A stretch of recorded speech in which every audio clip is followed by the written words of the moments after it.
சிம்பிளான புடலங்காய் பொரியல் எப்படி செய்யறதுன்னு பார்க்கலாமா? அதுக்கு தேவையான இன்க்ரீடியன்ஸ் 2 வெங்காயம், ஒரு 4 காஞ்ச மிளகா, கொஞ்சம் கருவேப்பிலை, புடலங்காய், துருவன தேங்காய். கடாயில கொஞ்சம் ஆயில் ஊத்தி கடுகு, கடலப்பருப்பு, உளுந்தப்பருப்பு போட்டு அது நல்லா ஃப்ரை ஆன மேல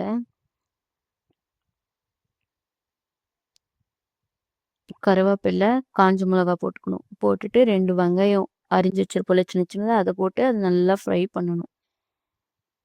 நல்லா ஃப்ரை பண்ணிட்டு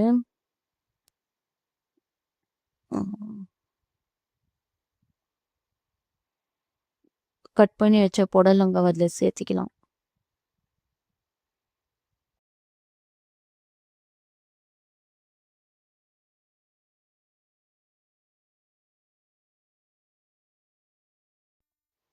புடலங்காய் சேர்த்து நல்லா மிக்ஸ் பண்ணி கொஞ்சம் சால்ட்டு, ஒரு 1/2 கிளாஸ் நார்மல் வாட்டர் அதில் சேர்த்துட்டு நல்லா மிக்ஸ் பண்ணி விட்டுட்டு ஒரு பிளேட் எடுத்து க்ளோஸ் பண்ணிடணும்.